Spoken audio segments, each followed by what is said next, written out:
Wanita hari ini. Wanita hari ini bijak mengatur, mengurus mata wataknya. Usahawan, ibu, istri, permaisuri.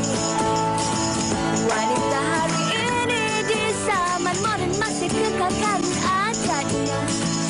Dihormati, disayangi, disanjungi. Wanita hari ini. Assalamualaikum, apa khabar anda semua penonton-penonton Wanita hari ini. Kami harapkan anda semua dalam keadaan yang sihat, baik, ceria. Buat ibu-ibu, papa-papa, mama dekat dapur tu kan, yang mungkin sedang memasak ketika ini. Apa kata sambil-sambil anda memasak, anda dengarkan siaran kami pada hari ini. Dan sebenarnya Syira bukan saja ibu-ibu ataupun kakak-kakak yang juga menonton di Kaca TV dan juga di Facebook. Kita nak kongsikan juga kepada adik-adik yang bercuti kan minggu ni kan. Betul. Mungkin ada macam-macam aktiviti lah yang dilakukan bersama seisi keluarga. Ada yang buat aktiviti nostalgia dan ada juga ibu bapa yang membawa adik-adik pergi bercuti ketika ni. Wow, seronoknya macam saya, Fiza, saya baru balik daripada Kelantan hari itu. Bawa saya punya anak-anak saudara semua ada majlis perkahwinan dekat sana dan jalan sangat-sangat sibuk. Menandakan betapa ramai sebenarnya orang keluar daripada Kuala Lumpur untuk bercuti dan sebagainya. Dan juga menariknya juga kata orang sekarang ni kita tengah musim hujan, cuaca juga tidak menentu, jadi kita nak ingatkan kepada orang ramai di luar sana untuk sentiasa berhati-hati, untuk sentiasa berwaspada. Ini bukan, maafkan saya, ini info yang perlu kita lebih peka mengenai perkara ini, Fiza. Betul, saya setuju tu. Bila kita cakap tentang musim cuti ni kan, ibu bapa juga mengambil kesempatan ni untuk merancang perjalanan pulang ke kampung, membawa anak-anak bercuti, pergi beriadah dan sebagainya. Tetapi perkara yang paling penting untuk kita cakap adalah tentang keadaan semasa, bukan sahaja tentang keselamatan, kesihatan, tetapi juga tentang keadaan cuaca. Dan saban hari telah pun dikongsikan tentang keadaan cuaca di sekitar seluruh Malaysia. Dan ini akan kongsikan kepada anda tentang jumlah terkini mangsa banjir yang melanda 6 negeri yang telah pun meningkat sehingga 22,521 orang daripada 6,339 keluarga. Dan ini sebenarnya yang dikongsikan oleh laman portal info bencana Jabatan Kebajikan Masyarakat JKM, iaitu sebanyak 222 pusat pemindahan sementara dah pun dibuka di beberapa buah negeri yang menempatkan mangsa antaranya seperti di Johor, Sarawak, Negeri Sembilan, Sabah, Pahang dan juga Melaka. Kalau sudah nak tahu, penonton nak tahu, sehingga jam 7 pagi tadi juga Johor terus mencatatkan jumlah mangsa banjir tertinggi iaitu 19,967 mangsa daripada 5,644 keluarga. Kalau kita lihat di media sosial malam tadi, ramai orang yang kongsikan tentang keadaan di sana. Dan semalam juga apa yang menarik perhatian saya dan juga mungkin penonton, yang mana ada beberapa warga kerja JKM yang juga yang terperangkap dalam banjir. Tapi sekarang ini kita nak bersama dengan seorang sukarelawan yang membantu mangsa banjir yang berada di Segamat, Johor ketika ini, iaitu kita bersama dengan Syazwan. Ya, betul. Assalamualaikum Encik Muhammad Syazwan. Hello Syazwan. Okey, kita terputus dengan Syazwan. Dan ini yang kita nak kongsikan, nak tanyakan kepada Syazwan sendirilah. Kerana Syazwan berada di lokasi kejadian dan Johor juga merupakan lokasi tempat yang mangsanya paling ramai. Kita nak tahulah apa keadaan terkini di sana, bagaimana cara bantuan diberikan. Pagi tadi sempat juga saya tengok di media sosial ada ramai juga ansang-ansang heroes kita yang mana individu-individu ini yang cuba membantu menyampaikan bantuan-bantuan dan juga bekalan kepada mangsa banjir. Ya, betul. Dan kalau boleh kita nak dapatkan sekali lagi Encik Muhammad Syazwan di talian, iaitu jurulatih penyelamat kita. Assalamualaikum Encik Syazwan. Waalaikumsalam warahmatullahi wabarakatuh. Alhamdulillah, dapat dengar kami dengan baik. Alhamdulillah, dengar. Okey. Syazwan selalu datang di studio kan, kali ini berada di lokasi. Syazwan mungkin boleh kongsikanlah tentang keadaan terkini lokasi di Segamat tu, sebab kalau kita baca di akhbar-akhbar ataupun media sosial, keadaan di Johor agak merungsingkan kan, betul. Kalau kita tengok. Tapi anda berada di lokasi, apa yang boleh dikongsikan? Alright, so assalamualaikum dan selamat tengah hari.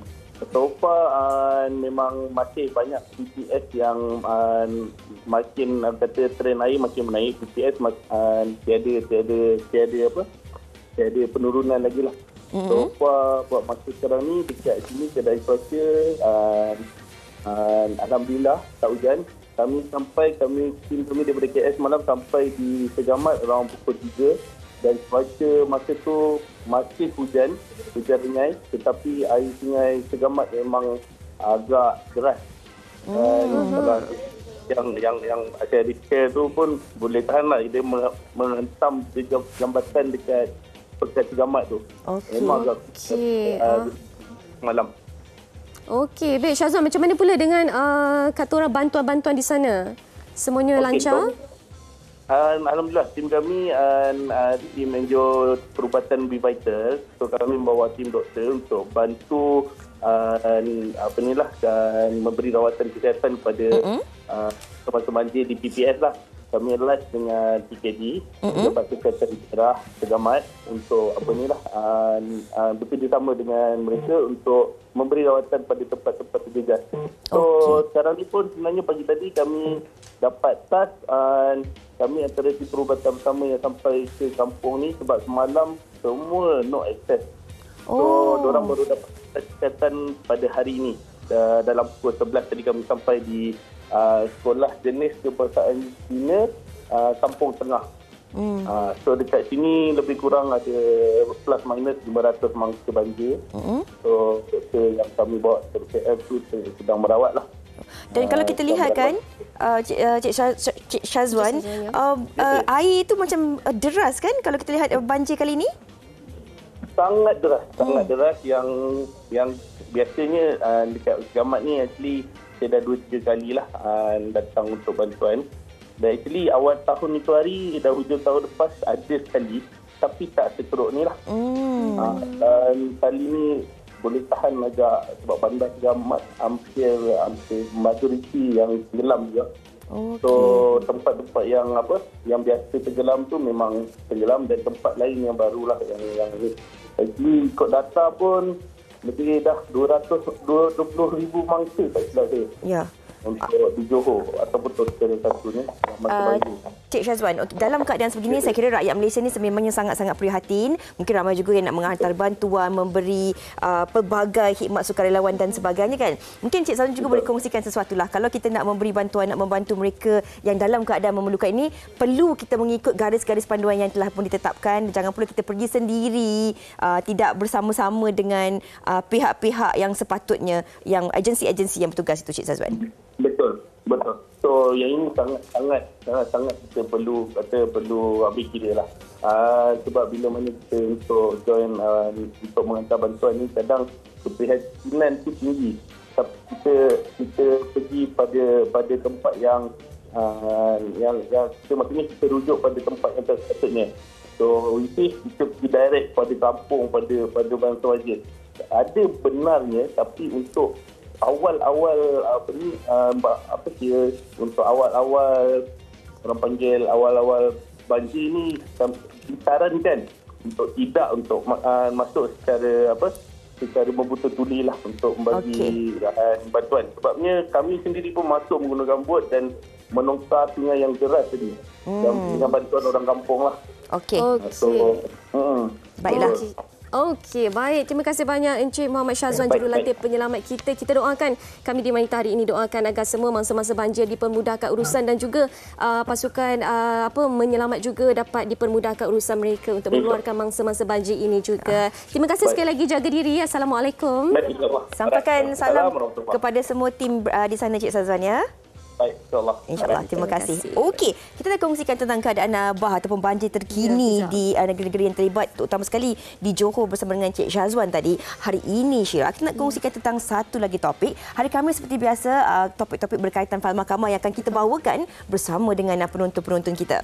Dan topik kita pada hari ini adalah sabar ataupun bubar. Dalam perkahwinan, kita sedia maklum bahawa kita sebagai manusia ini ada tahap sabarnya, sampai bila kita nak bersabar dan bila pula kita nak bubarkan sesuatu perkahwinan. Dan kita nak lihat dahulu bingkisan TikTok yang telah pun disediakan. Jom kita tengok.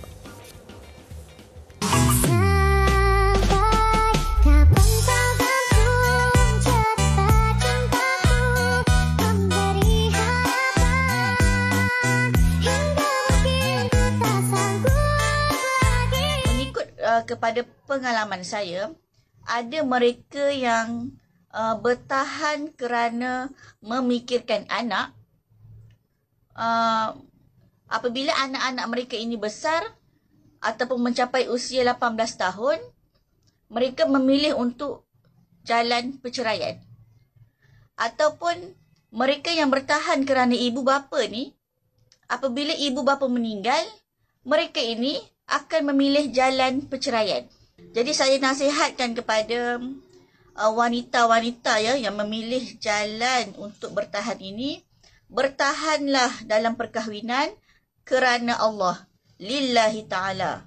Mudah-mudahan apabila kita berniat mempertahankan perkahwinan itu kerana Allah, Allah bantu mengharmonikan rumah tangga kita, Allah bantu beri jalan kebaikan dalam rumah tangga kita. Itu dia yang kita nak kongsikan bersama dengan anda penonton. Mungkin ramai juga dalam kalangan anda penonton hari ini yang mengalami masalah yang sama, tak tahu buntu keliru bagaimana jalan terbaik untuk anda keluar daripada permasalahan ini. Dan ada juga mungkin yang tidak mahu keluar ataupun membubarkan perkahwinan ini berdasarkan status sosial, memikirkan pelbagai lagi perkara-perkara yang difikirkan. Ini yang nak kita kongsikan terus bersama dengan anda penonton-penonton wanita hari ini. Jika anda ada sebarang persoalan, perkongsian pengalaman diri anda ataupun rakan-rakan anda, terus kongsikan di media sosial kami yang tertera di Kaca TV. Kita nak berhenti berehat seketika, jangan ke mana-mana. Wanita hari ini. Wanita hari ini. Jadi dia memang tak nak jumpa Ustaz. Baru aku faham. Manusia ni, kalau diri sendiri tak boleh nak bagi peluang untuk berubah, untuk perbaiki diri, tak mustahil kelemahan diri itu akan menjadi duri dalam hidup. Aku dah tak tahu nak buat apa sebenarnya. Yelah, sebab dia tak buka hati dia untuk berubah. Jadi perkara ni dah melarat sampai diri sendiri pun dah tak terkawal. Aku sebenarnya dalam dilema. Sebab bila tak datang cemburu dia layan aku macam bidadari. Tapi bila datang je cemburu dia tu, macam musuh dia tau. Tia, aku rasa perkara ni kau kena tanya pada yang mampu. Tak apalah, kau tak payah bawa air tu. Mereka bukan dia nak ikut pun.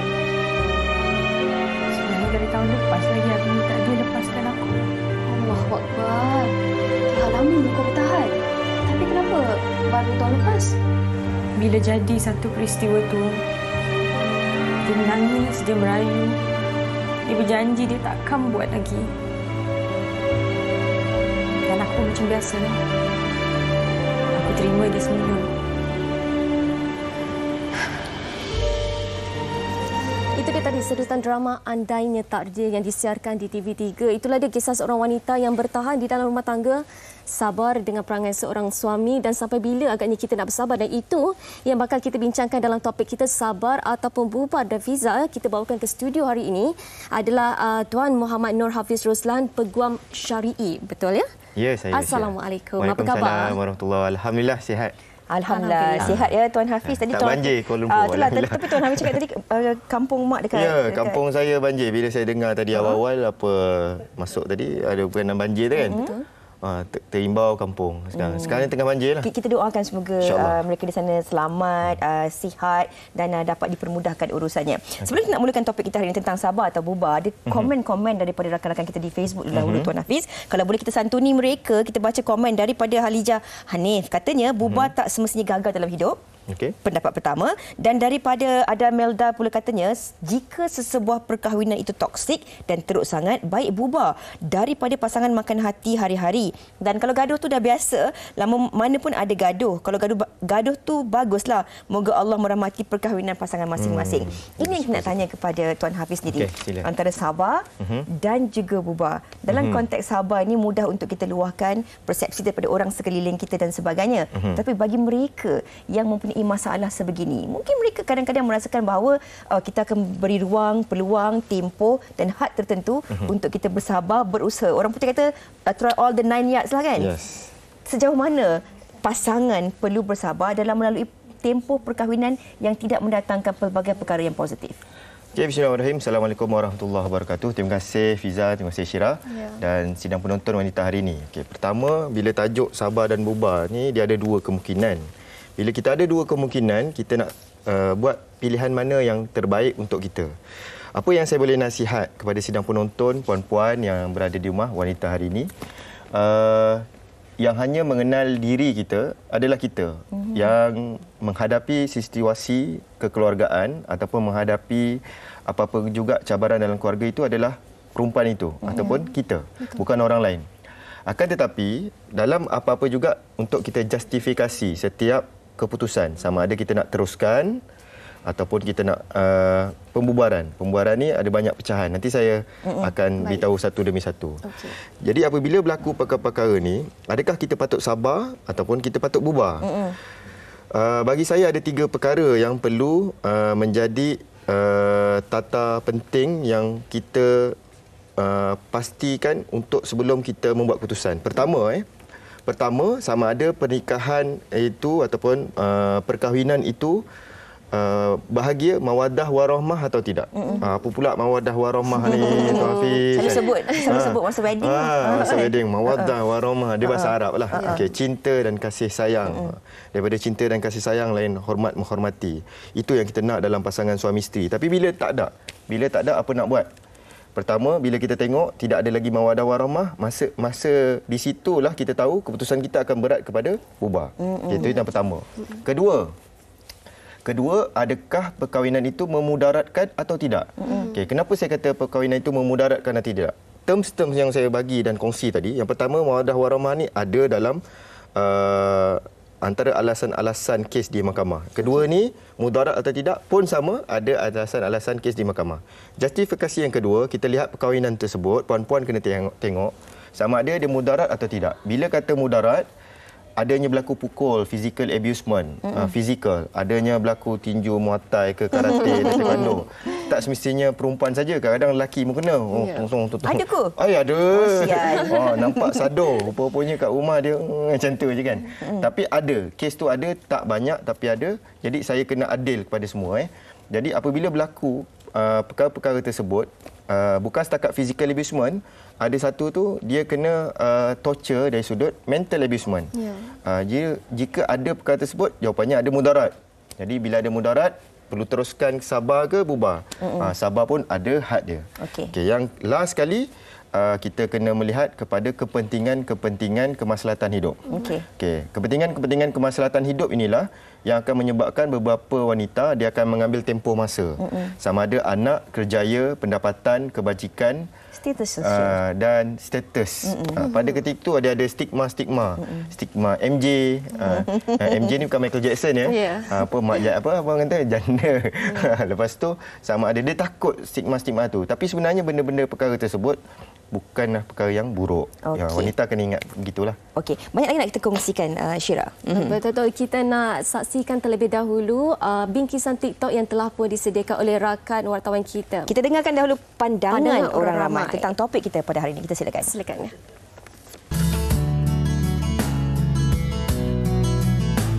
Dia ada 2 kategori. Sebab kita ni perempuan kan, jadi kita berhak memilih bahagia atau derita.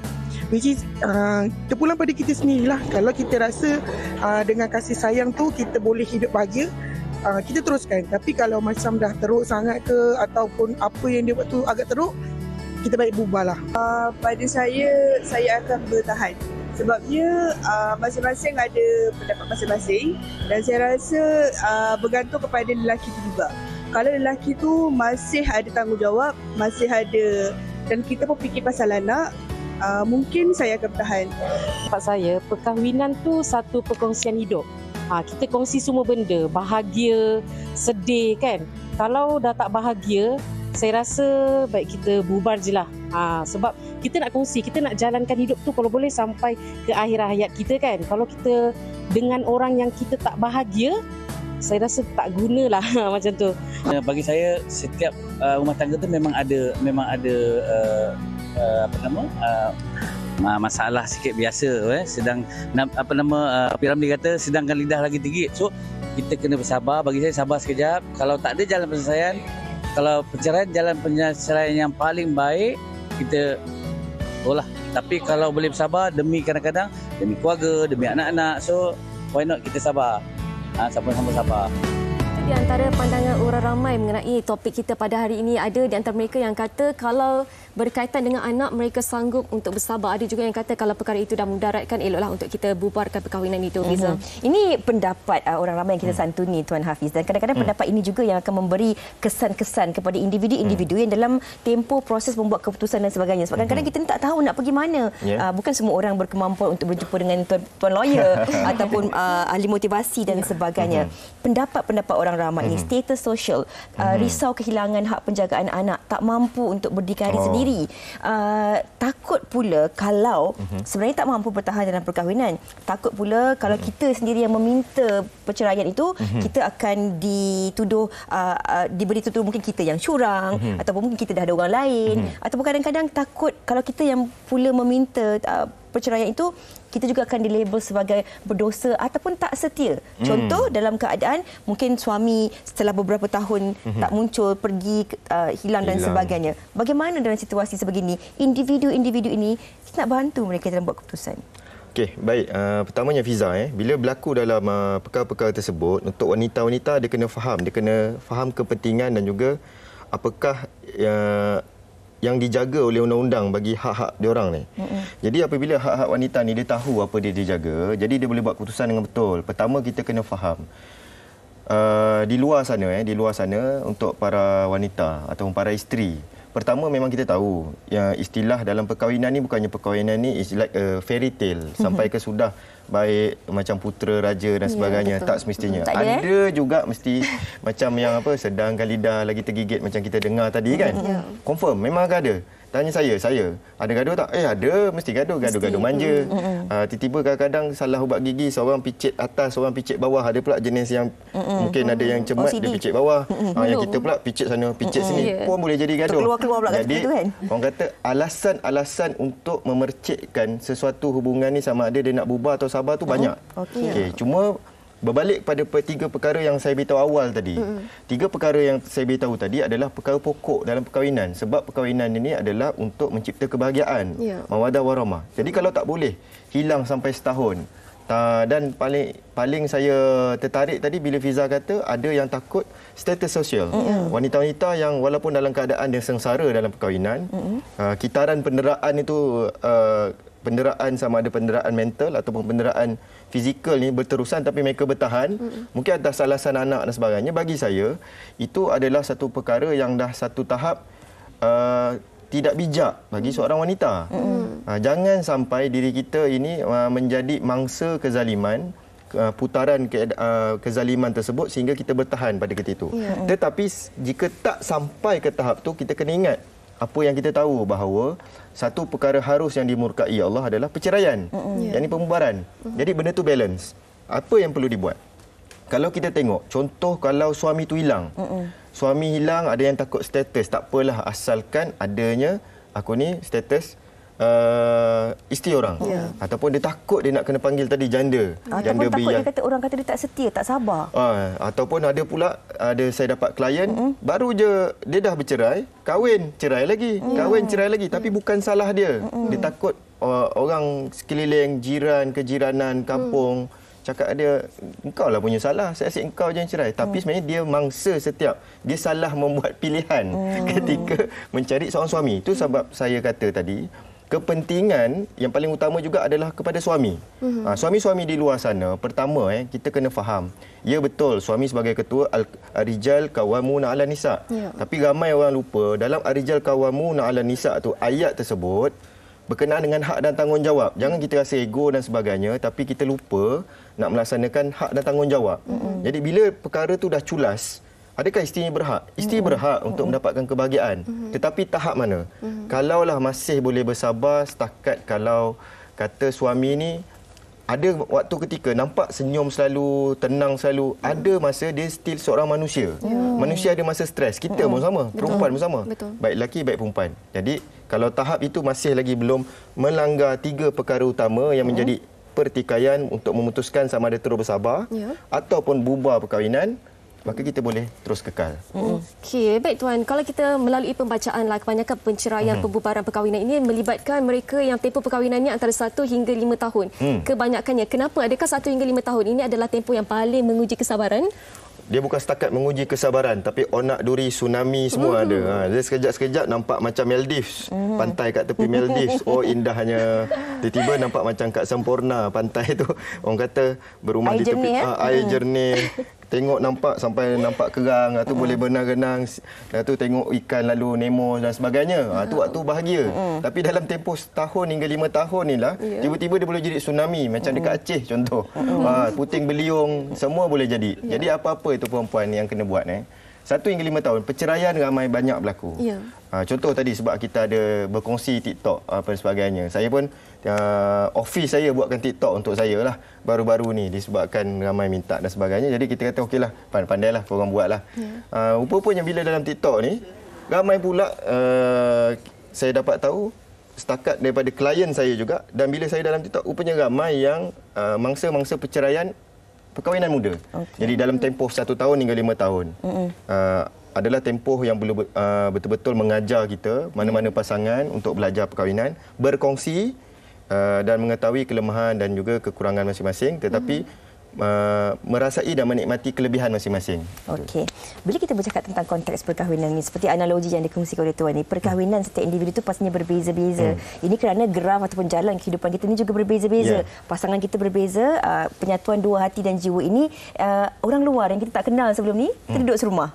Jadi macam-macam kita baru kenal warna-warninya, betul tak tuan? Bukan setakat bau kentut pun kita tahulah. Okey. Jadi bila kita bercakap dalam konteks sebegini, ada juga dalam kalangan kita ini mungkin nasibnya tak baik. Bercinta manis sampai ke tempoh perkahwinan tidak seperti yang diharapkan. Tetapi dalam konteks sebegini, bila kita cakap tentang kesabaran dan juga pembubaran ini, ramai juga yang tak tahu bagaimana cara terbaik ataupun apa langkah pertama yang harus mereka lakukan. Sebab kalau perceraian, persetujuan bersama ni mudah. Kita pergi mahkamah, bayar berapa ringgit? Adalah RM5, RM10, RM10. Kemudian kita lafazkan bersama. Tetapi dalam konteks begini, ada pasangan yang tak muncul, yang kata pergi bekerja tapi tak pulang bertahun-tahun, ataupun pasangan yang tidak mahu melepaskan pasangannya. Ini mungkin memberi pelbagai masalah dan ketakutan ataupun trauma kepada individu tersebut. Bagaimana mereka perlu melalui proses-proses sebegini? Baik. Pertamanya Fiza, Syira, dan sidang penonton wanita hari ini, apa yang perlu dibuat adalah untuk semua wanita-wanita, isteri-isteri di luar sana yang mana dalam keadaan tiba-tiba suami meninggalkan anda lebih daripada setahun contoh, ataupun suami tiba-tiba hilang macam tadi, ataupun sama ada dulu ada, tiba-tiba hilang sama ada hilang betul, dan hilang tu pula tanpa memberikan nafkah, ataupun mana-mana wakilnya itu ataupun ahli warisnya memberikan nafkah kepada isteri. Sebab kena faham tadi ada hak dan tanggungjawab. Jadi apabila ada yang kata lagi satu situasi hilang terus, tapi kalau istilah saya tadi, dia bukan pergi kerja Fiza.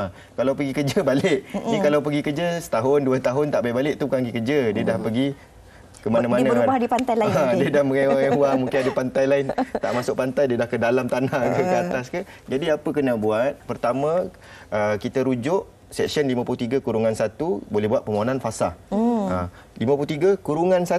Fasah ni ada banyak. Dia ada 1, 2, 3 sampai A. Kalau A tu sampai L. Kira A, B, C, D, E. Banyak alasan-alasan, dan alasan nombor 1 dalam seksyen adalah apabila suami hilang lebih setahun.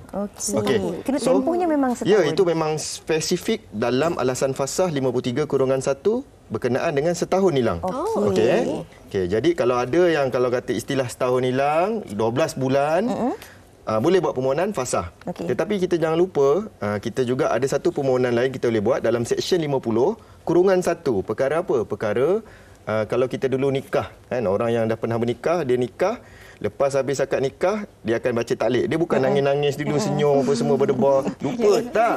Perempuan-perempuan di luar sana, isteri-isteri kena dengar ni, ataupun bakal-bakal yang muda-muda ni kan. Masa kita punya dulu ex kekasih kita, dah jadi je suami kita, akad nikah, aku terima nikahnya si fulan bin si fulan. Jangan nangis dulu. Dengar taklid. Sebab dia ada baca taklid. Dalam taklid tersebut, kawan-kawan. dalam taklid tersebut, apa diingatkan pada kita? Dia berjanji dengan kita sekiranya dia tinggalkan kita 3 bulan ataupun 4, ada negeri pula 4 bulan tanpa memberikan nafkah ataupun memberikan kita mudarat dan sebagainya, atau bla bla bla, boleh mohon taklid di bawah Seksyen 50-1.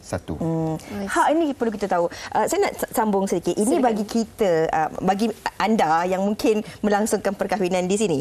Tapi ada juga dalam kalangan penonton kita ini mungkin dalam konteks ataupun tempoh-tempoh tertentu menyebabkan mereka tidak dapat melangsungkan perkahwinan di sini. Perkahwinan mereka dilangsungkan di luar negara dan tidak didaftarkan di Malaysia. Dalam keadaan begini, bagaimana untuk mereka membubarkan perkahwinan mereka? Adakah boleh untuk mereka pergi ke mahkamah ataupun mereka kena pergi balik tempat yang mereka kahwin tu? Macam mana tu tuan? Ini masalah juga ni. Masalah. Yang ini pun satu masalah yang ramai kalau para penonton wanita ramai tak tahu. Masa seronok sebab kadang-kadang ialah demi cinta yang suci.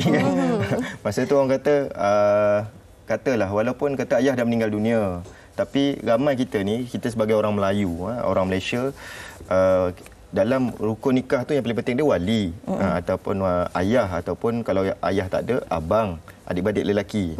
Kalau ada adik-beradik lelaki, pakcik kan. Tapi orang utama yang dalam perkahwinan ni, terutama orang perempuan ataupun orang lelaki, adalah mak dia, betul tak? Ibu. Tiba-tiba ibu tak restu. Tidak. Kalau tak kau jadi anak derhaka. Aku tak izinkan. Tapi kita ni dah berkobar-kobar dah. Dalam masa yang sama, kita ni jenis orang yang takut melakukan dosa. Contoh. Jadi ramai, apalah juga alasan, 1001 alasan, akhirnya dia pergi nikah kat luar negara. Jadi bila nikah di luar negara, ini saya beritahu kepada puan-puan, dia akan ada dua masalah.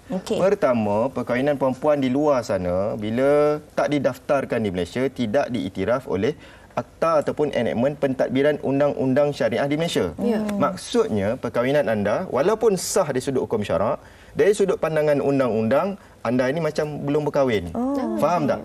Status dia sebenarnya kita dah janda berkali-kali. Contoh, sebab tak daftar perkahwinan. Ya puan-puan tapi sebab tak daftar, status kita bila kita nak nikah walaupun kali kedua, kali ketiga tu sebab tak pernah daftar yang kita pernah nikah Thailand sebelum ni, tetap single, anak dara. Hanya yang tahu saja bahawa dia ni adalah janda. Yang YTH macam mana? Yang tahu je tahu. Yang tahu tu tahu. Jadi apa yang kena buat? Jawapannya adalah dia kena buat dua perkara. Pertama, dia kena daftarkan perkahwinan tersebut baru boleh mohon perceraian. So saya kata ada dua masalah. Bukan setakat nak mohon cerai je, kena daftarkan dulu. Atau kalau dia pergi juga untuk patah balik, contoh di Songkla dia kata, dia pergi bercerai di Songkla, walaupun dia dah cerai kat Songkla, ada mengandung dan sebagainya, kena daftar juga di Malaysia, kena ceraikan pengesahan. Itu penting. Ini yang kita nak kongsikan kepada penonton-penonton kita agar dapat membantu anda lebih celik minda. Macam tuan katakan tadi, masa kita seronok, itu seronok. Tapi bila berlakunya permasalahan yang kita tak tahu, ia mungkin boleh mendatangkan pelbagai lagi masalah-masalah yang besar. Betul, pastinya banyak intipati yang boleh penonton-penonton di luar sana untuk jadikan pengajaran maupun jadikan sebagai panduan untuk kita melayari bahtera rumah tangga. Baiklah, kita nak ucapkan terima kasih sekali lagi kepada Tuan Muhammad Nur Hafiz Roslan atas pencerahan yang diberikan sebentar saja tadi. Kita nak berhenti berehat seketika, Fiza. Tuan, kalau penonton-penonton tak cukup, tak puas, macam banyak lagi nak tanya sebenarnya kan. Ada Instagram ke apa yang boleh dikongsikan soalan silakan. TikTok tadi tu? TikTok saya baru buat. TikTok saya pun saya lupa. Hafiz MNHR dalam TikTok, ataupun boleh cek di Hafiz Roslan Facebook. Hafiz Roslan Facebook. Nanti kita akan kongsikan di Instagram dan juga TikTok kita. Kalau ada sebarang soalan nak ditanyakan kepada tuan, dan insya-Allah kita akan jemput tuan lagi untuk kita kongsikan tentang topik banyak sebenarnya nak kita kongsikan, rasa tak puas, tak cukup masa. Tapi tak apa. Ada pelbagai lagi perkongsian nak terus kami bawakan kepada anda bersama dengan rakan-rakan kita selepas ni, Ryan Dedat dan juga hos-hos cantik. Hello Doktor. Wow. Wanita hari ini.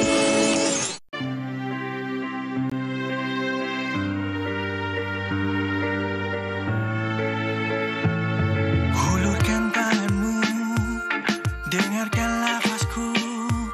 Ku terima kau seadanya, buat diriku selamanya.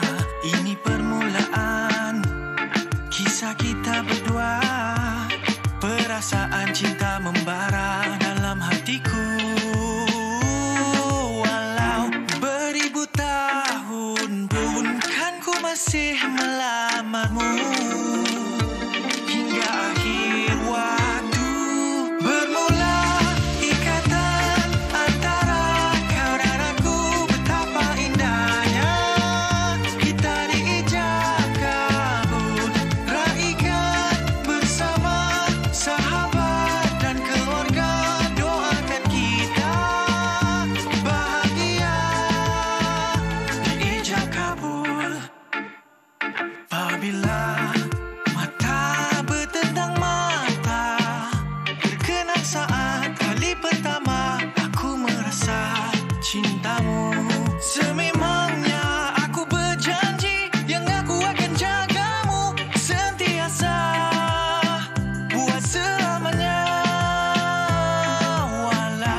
begitu. Apa khabar? Alhamdulillah saya. Baik, lagu Ijab Kabul ni mungkin boleh ceritakan sikitlah apa kisah di sebalik Ijab Kabul ni? Baik, bila bercakap tentang lagu yang berkonsepkan Ijab Kabul ini, selalunya kita berkait rapat dengan perkahwinan. Ya. Betul tak? Ini merupakan single pertama saya yang mengetengahkan konsep Ijab Kabul ini sendirilah. Ya. Jadi idea Ijab Kabul ini tercetus daripada Syam dan juga Khairul, daripada Ijab Kabul punya expo Ijab Kabul. Jadi dia orang mengetengahkan idea ini, kata apa kata kita buat satu lagu yang berkonsepkan perkahwinan. Kan selalunya kita dengar lagu-lagu yang macam selalu dengar lagu-lagu yang macam lagu cinta, seputus cinta, ya, betul. Tapi kenapa kita tidak mengetengahkan kemeriahan perkahwinan itu sendiri? Ya, betul. Perkahwinan Melayu ini sendiri. Perkahwinan Melayu itu sendiri. Jadi sebab tu bila dicipta lagu ini, hasil ciptaan oleh Adam Armin Yusof Han dan juga saya sebagai lirisis dan juga Adam Armin penulis liriknya. Penulis liriknya sekali. Jadi memang bila kita tulis lirik tu sendiri, kita dah tahu dah apa yang sepatutnya kita letakkan. Contohlah dekat chorus dia kan, kita ada bermula, kan? Bermula ikatan antara, something yang very sweet. Kan, something yang very sweet. Sebab tu kita banyak buat macam konten-konten dekat TikTok untuk orang buat dance macam tu apa semua. So one of the way lah. Okey Ryan, mereka mengetengahkan konsep dan juga idea untuk perkahwinan. Kenapa terima konsep ni? Apa yang menariknya konsep ni? Baik, kalau kita tengok dalam music video itu sendiri, kita dapat lihat yang saya merupakan bakal pengantin untuk mengahwini seseorang model dalam music video tersebutlah. Malah benda itu jadi satu benda yang diperbualkan di social media saya sebenarnya.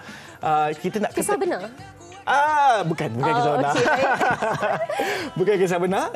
Kisah yang saya direka untuk music video inilah apabila dibincang dengan tim produksi Ijab Kabul Expo. Okey, baik Ryan Didat, bagaimana penonton di luar sana untuk tengok music video ni, dan dia dah release ke atau macam mana? Okey, baik. So kepada semua penonton di luar sana, jangan lupa saya akan buat performance di Expo Ijab Kabul yang bakal berlangsung minggu depan di Dewan Raja Muda Musa Shah Alam. Banyak vendor-vendor yang akan ada di sana. Semua bakal pengantin jumpa di sana. Atau kita jumpa di YouTube saya, YouTube Ryan Didat. Okey, baik. Selamat maju jaya kita ucapkan kepada Ryan Didat dan semoga baik-baik belaka.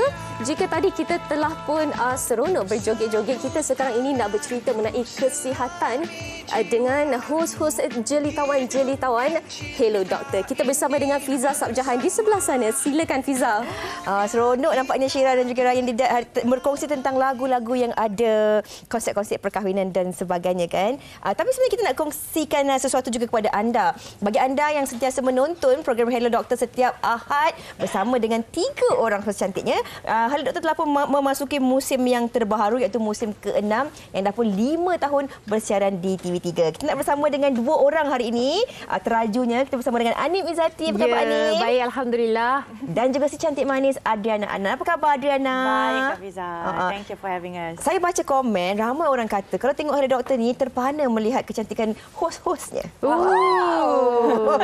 Yang komen tu nanti kita belanja makan. Okey, kita nak kongsikanlah. Kita nak tanya jugalah kepada Adriana lah dahulu kan. Kali pertama bersama dengan Hello Doktor.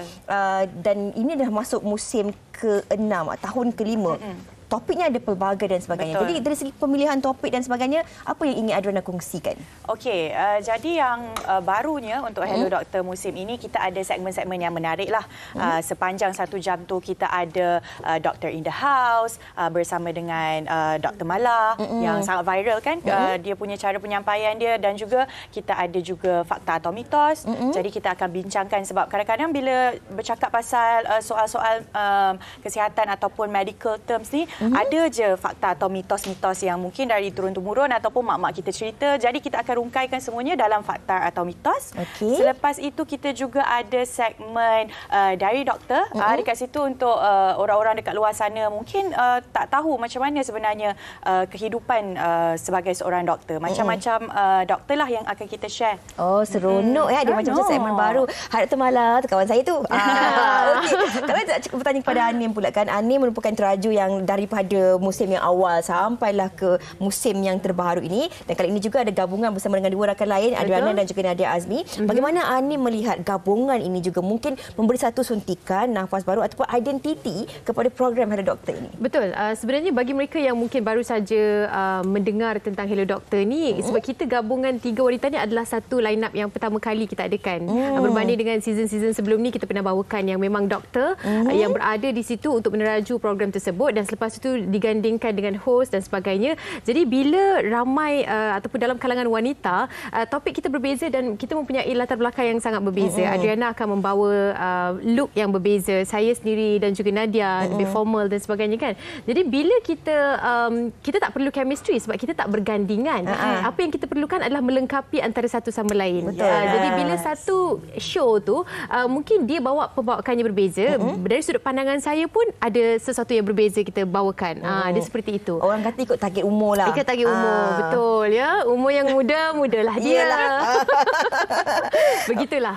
Okey. Tapi bagi anda berdua, kalau kita cakap, mesti kalau dah cakap tentang topik ataupun gabungan wanita ni, mungkin ada topik-topik wanita juga yang dibawakan kan. Jadi mungkin untuk Adriana sendiri, ini pengalaman pertama mengacarakan Hello Doktor, tapi dah biasa dah mengacarakan program-program lain.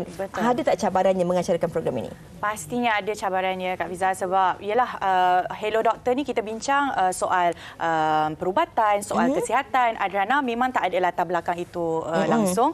Jadi banyak pembacaan yang harus Adriana lakukan, banyak research sebelum kita nak mengacarakan episod tersebut. Jadi bila producer share, kita akan okey, dah tahu dah topik apa, kita akan buat kajian dulu.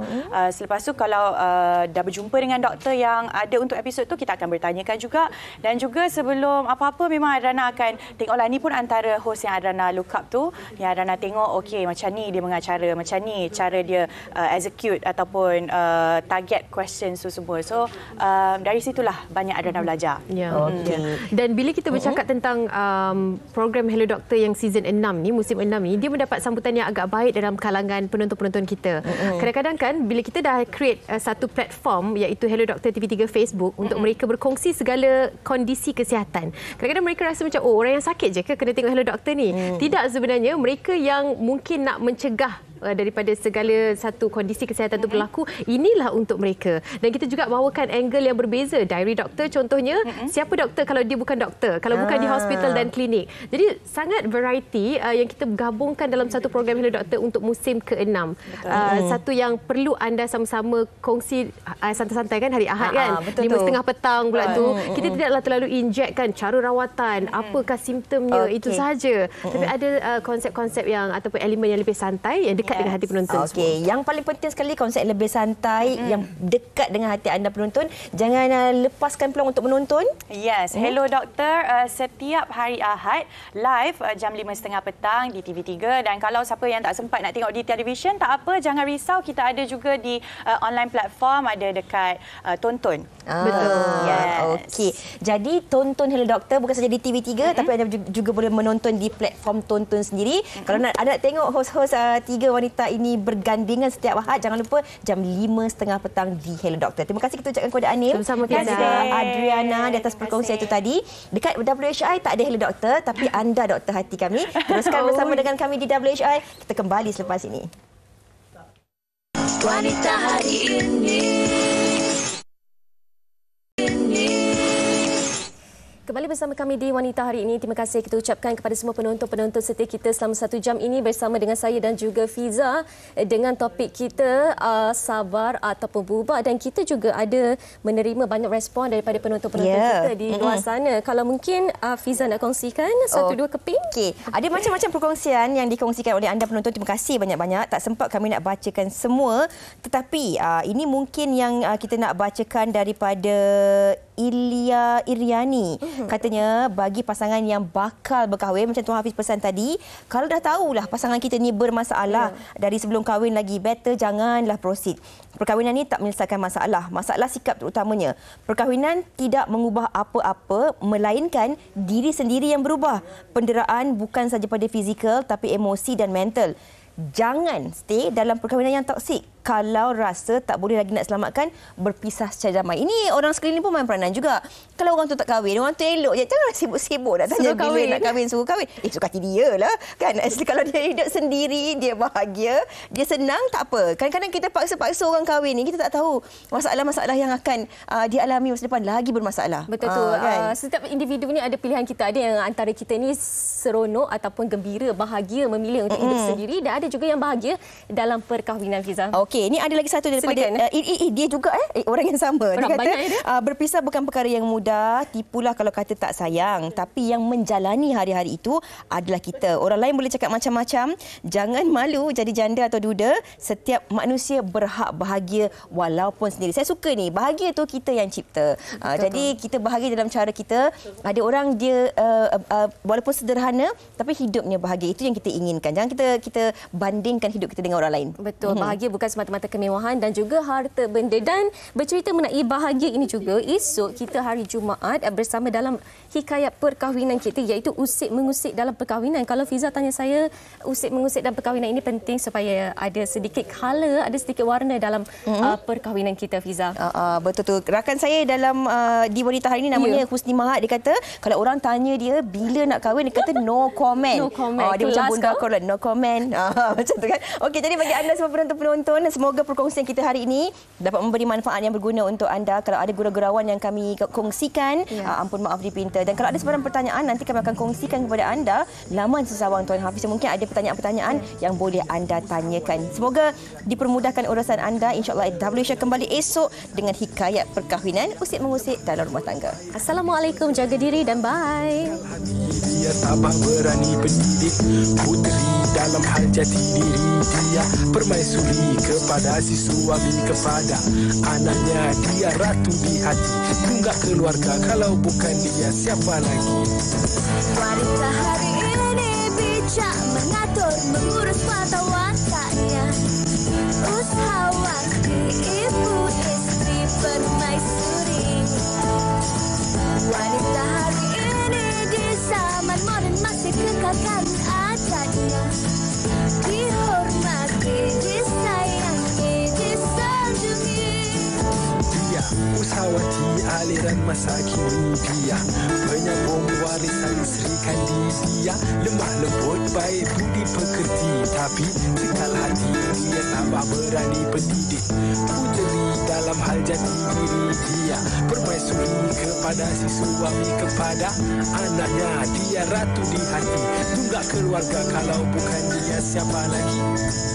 Wanita hari ini bijak mengatur, mengurus mata wataknya.